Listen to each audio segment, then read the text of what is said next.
Bismillahirrahmanirrahim. Assalamualaikum warahmatullahi wabarakatuh. Kami dari kelompok 3 yang beranggotakan Zahwa Febiana Rahardika, Nur Umiyatus Salihah, dan Novita Sari akan menyampaikan materi tentang Al-Fathu wal Imalah. Untuk mempersingkat waktu, marilah kita menuju materi yang pertama, yaitu akan disampaikan oleh Nur Umiyatus Salihah. Yang pertama adalah pengertian al-fath dan imalah. Al-fathu wal imalah sautani soitani. Jadi, al-fath dan imalah merupakan dua suara yang lantang yang diucapkan dengan membuka mulut. Fal-fathu huwa an-nutqu bisauti ma'al fathil fammi. Al-fath adalah mengucapkan atau melafadzkan dengan suara bersamaan dengan membuka mulut. Imma so'itun qasirun ay al-fathatu, ada kalanya diucapkan dengan suara yang pendek seperti mengucapkan a dengan satu ketukan. Wa imma so'itun tawilun ay al-alifu, atau bisa juga diucapkan dengan panjang atau dilambangkan dengan alif seperti mengucapkan a, yaitu dengan dua ketukan. Wal imalah hiya antattajiha bil fathati nahwal kasroti wabil alifi nahwal ya'i. Dan imalah yaitu melafadzkan fathah seperti kasroh atau mencondongkan bacaan fathah terhadap kasroh, atau bisa dengan dibaca atau alif yang dicondongkan ke ya. Selanjutnya al-ghardu minal imalah, tujuan dari imalah. Al-qasdu minal imalah at-takhfifu, tujuan dari imalah yaitu at-takhfifu atau meringankan. Wa tunasibul aswat, dan menyamakan suara. Wa tunaqisuha bitaqarubi nagmatiha, dan menyelaraskan kedekatan bunyi. Wa izalatut tanafuri minha alladhi yansha'u min ulumil lisan aw fil kalam, menghilangkan ketidaksesuaian dari suara-suara itu yang berkembang pada ilmu-ilmu lisan dan kalam. Wa tajril imalah fil asma'il mutamakkinah, jadi imalah hanya terdapat pada isim-isim mutamakkin atau pada arti yang bisa diubah-ubah atau berubah-ubah. Selanjutnya sababul imalah. Lil imalati sababaini. Awalan al-kasratu dhahiratun au khafiyatun. Yang pertama adalah karena kasroh dhahirah, yaitu yang dhahir, atau khafiyah, atau yaitu yang samar-samar. Fadhahiratu nahwa kitabun wal khafiyatu nahwa khafa wa asluhu khawifa. Thaniyan al-ya'u dhahiratun au khafiyatun. Yang kedua adalah karena ya dhahirah au atau khafiyah, yaitu yang samar. Fal ya'ud dhahirah mitlu yaban wal khafiyatu mitlu ba'a wa asluhu baya'a bi fathil ba'i wal ya'i. Mawadi'u imalah al-alfi nahwal ya'. Nah, jadi di sini kita akan membahas tentang mawadi'u imalah al-alfi nahwal ya', yang memiliki arti yaitu jadi tempat imalah alif itu terdapat ya atau condong ke ya. Nah, yang pertama yaitu antakun al-alfi mudilah minal ya fi misal istara wa huda, yaitu yang memiliki arti alif sebagai pengganti ya, contohnya istara wa huda. Jadi ya-nya yang di belakang ini sebagai pengganti alifnya. Kemudian intah milal ya mahal al-alif fi ba'd al-aswari fi nahwal mustashfa wa ghazal. Yang kedua yaitu ya menempati tempat alif di beberapa tasrif, contohnya al-mustashfa wa ghazal. Jadi di sini ya di sini menempati sebagai posisinya alif.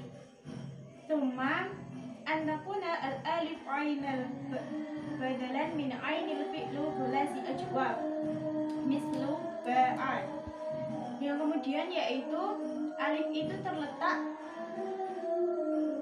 menjadi ain fi'il atau menjadi ain fi'ilnya sulasi ajwab. Nah, di sini sulasi ajwabnya itu biasanya yang ada huruf ilatnya. Contohnya ba'a. Nah, di sini ba'a memiliki huruf ilat yaitu alif. Tsumma antaq al-alif qabla al-ya, misal sayara. Yang memiliki arti yaitu alif itu terletak sebelum ya, misalnya sayara. Nah, alifnya ini terletak sebelum ya, kan alif kemudian hurufnya ya.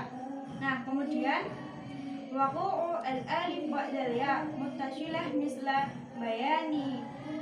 Yang memiliki arti yaitu alif itu terletak setelah ya yang mutasilah atau bersambung, contohnya bayanun. Nah, itu kan alifnya terletak setelah huruf ya.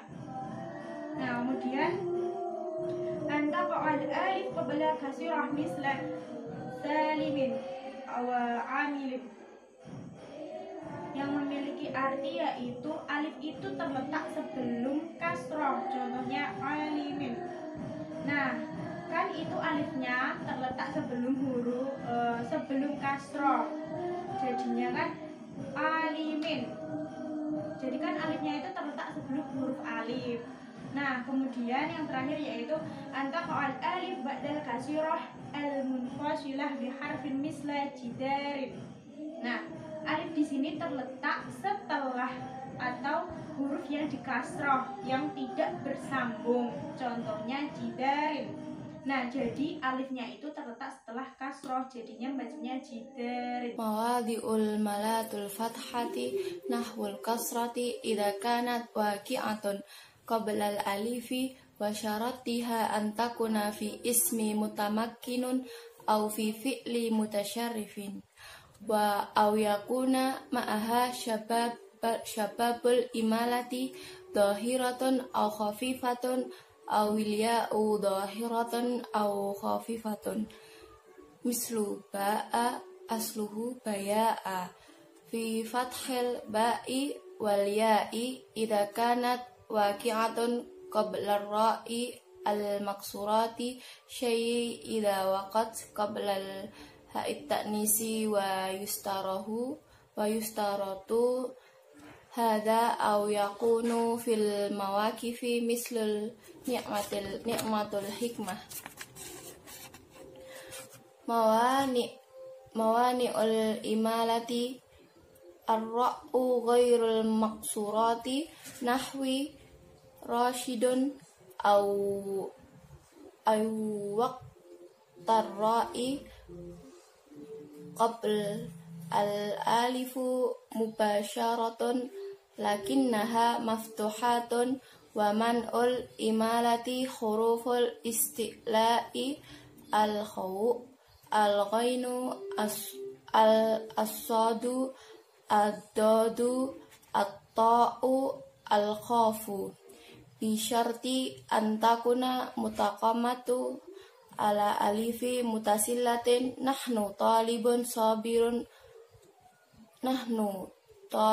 sabirun takunu mutaqaddimatun alal alfi mansila nahwu sahaifun qana amma idza kana hurufun isti'ali mutakharrun anil alifin wa yanma'ul imalati idza kana mutasilan nahwu fa akhirun wa munsil nahwu.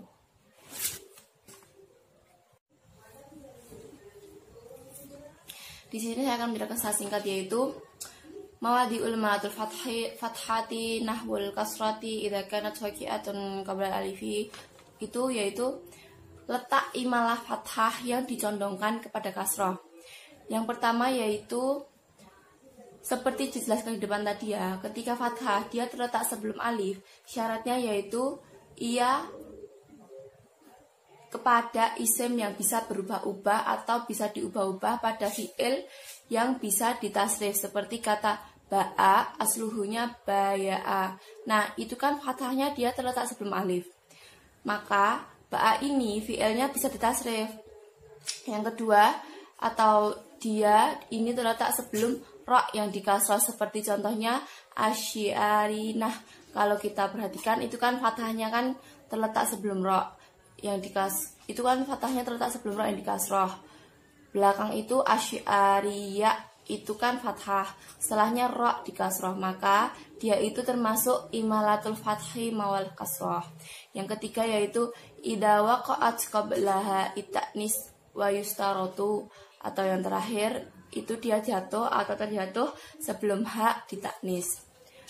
Fathahnya terletak sebelum hak ditaknis berarti kan.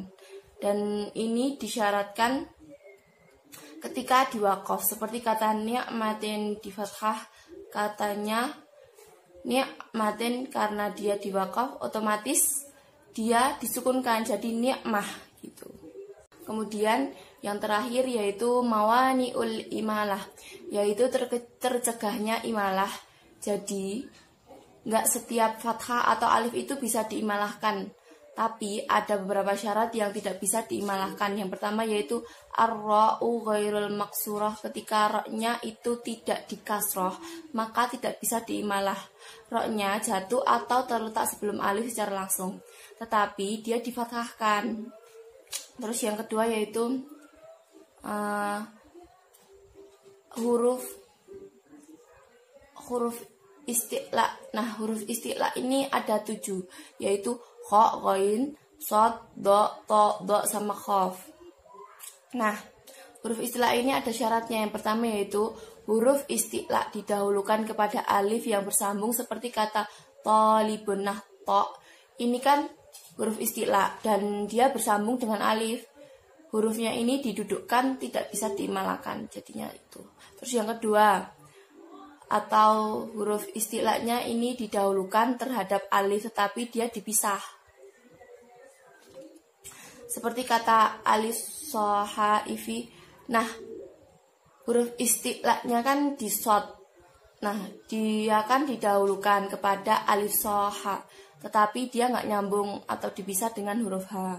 Terus yang ketiga, huruf istilah diakhirkan kepada alif kalau dua tadi kan di awalnya kan didahulukan, kalau ini diakhirkan, maka ketika huruf istilah diakhirkan dia itu bersambung, seperti kata fahiri itu kan kha-nya diakhirkan, alifnya didahulukan, kha-nya itu diakhirkan, ikutan disambung. Nah, seperti itu. Sekian presentasi dari kelompok kami. Jika ada kurangnya itu datanya dari kami sendiri, jika ada lebihnya datanya dari Allah Subhanahu wa taala. Syukran ala ihtimamikum, ma'an najah fi ta'alumikum. Wassalamualaikum warahmatullahi wabarakatuh.